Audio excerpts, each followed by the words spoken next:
Students, in the last class, we had discussed about physical quantities and measurement.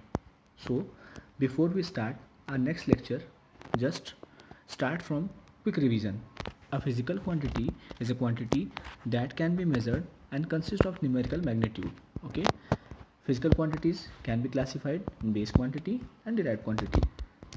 Base quantities means some fundamental quantities like length, mass, time, current, temperature. These are the examples of fundamental quantities, and the quantities derived from the base quantity known as derived quantity. Okay, there are some examples of base quantity and derived quantity. Base quantities are like length, mass, time, temperature, electrical current, and derived quantities are like volume, density, velocity. So these are the examples of base quantity and derived quantity. Here, system of units.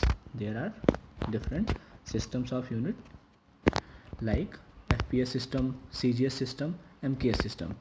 FPS system means foot, pound, second. CGS system in centimeter, gram, second. And MKS system means meter, kilogram, second. Our country is using MKS system and USA is using FPS system. Okay. Here, measuring area. How can we find the area of regular surfaces? So we can find the area of regular surfaces by using different formula.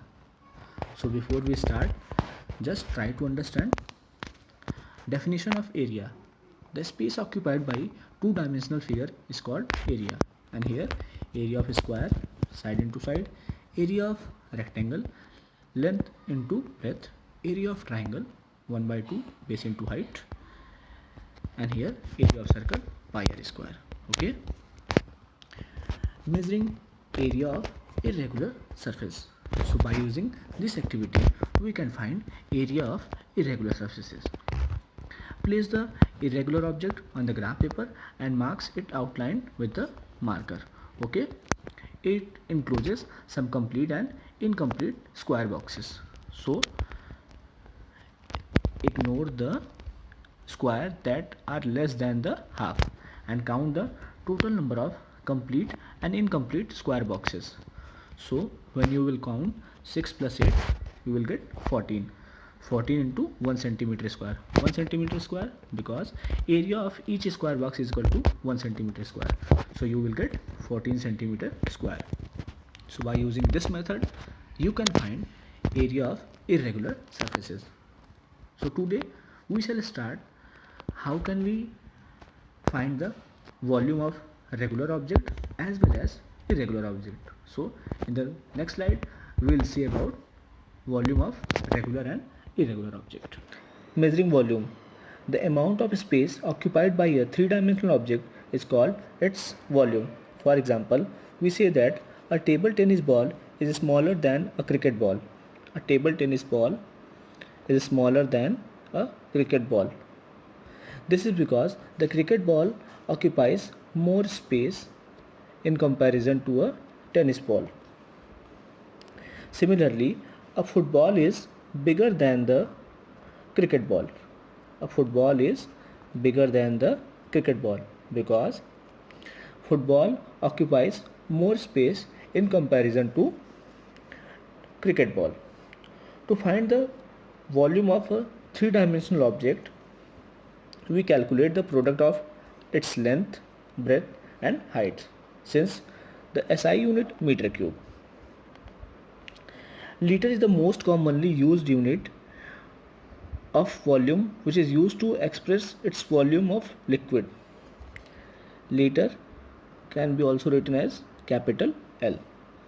So here some conversions are given. 1 liter is equal to 1000 ml, 1 ml is equal to 1 centimeter cube, and 1 liter is equal to 1000 centimeter cube. How can we get 1 liter is equal to 1000 centimeter cube? Just try to understand. 1 ml is equal to 1 centimeter cube, okay, which is already given here. Multiply by 1000 on both sides. So here you will get 1000 ml and this side 1000 centimeter cube. Okay. Finally, 1000 ml is equal to 1 liter and this side 1000 centimeter cube. So 1000 ml can be written as 1 liter and here 1000 centimeter cube. So by this we can get 1 liter is equal to 1000 centimeter cube. Measuring volume of liquids. The volume of liquid which a container can hold is referred as the capacity of the container. It is also measured in milliliter and liter. Following are the two commonly used instruments for measuring volume of liquids. First one is measuring beaker and the second one is measuring cylinder. Measuring beakers or canes are usually used to measure volume of liquids and can be easily seen with milkman or at shops selling kerosene. These measuring beakers are available in different capacities like 50 ml, 100 ml, 200 ml, 1 liter, 2 liter, etc. Measuring cylinders. To obtain more accuracy in measurement of volume, measuring cylinders are used. These are the cylinders generally of length 10 to 15 centimeter and area of cross section 10 centimeter square. They have marking on their wall and are made up of plastic or glass to allow us to see the level of liquid against the reading. These are the available in different size like 10 ml, 50 ml, 100 ml and 200 ml etc. The measuring cylinders are generally used in science laboratories to obtain fixed volume of liquids or to obtain volume of irregular solids. If you notice the liquid surface, you will observe it is slightly curved. This curved surface is known as the meniscus. The curved surface of liquid known as meniscus. So, while reading the volume of liquid, we look at the bottom level of the meniscus to get the correct reading. Measuring the volume of regular solid. The volume of regular three-dimensional solid like cube, cuboid, sphere, etc. can be determined by using formula.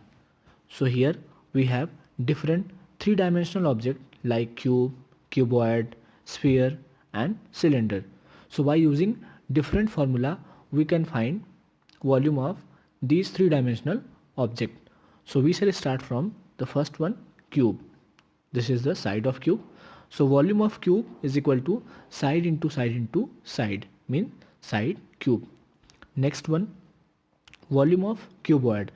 Volume of cuboid is equal to L into B into H. L for length,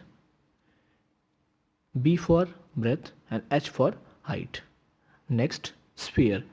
Volume of sphere is equal to 4 by 3 into pi into r cube. R means radius of sphere. So here pi is a constant. Value of pi is equal to 22 by 7 or 3.14. And the last one is cylinder. Volume of cylinder is equal to pi into r square into h. Pi is a constant which we had already discussed here, 22 by 7 or 3.14, and r for radius and h for height. So by using these formula we can find volume of three-dimensional objects. So students, our next topic is measuring volume of irregular solids. The volume of irregular solids can be measured quite accurately by using water displacement method. In this procedure, when an object is dipped in a water, it displaces an amount of water that is equal to its own volume.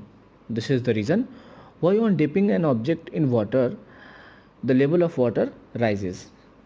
By taking the difference of final reading and initial reading, we can find the volume of irregular object.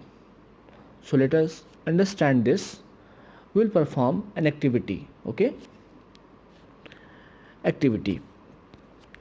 You will require measuring cylinder, pebble, water and thread. Take a measuring cylinder and fill it with water. Note down the reading of water at this level. Okay? Next, tie a pebble with a thread and submerge it completely in water. What do you observe? You will observe a rise in the level of water. Note down this reading. This is the difference between final and initial reading. Take a difference of the two reading. This will give the volume of pebble. Initial reading 60 ml, final reading 80 ml. Difference of the reading 80 ml minus 60 ml is equal to 20 ml. So volume of pebble is equal to 20 ml.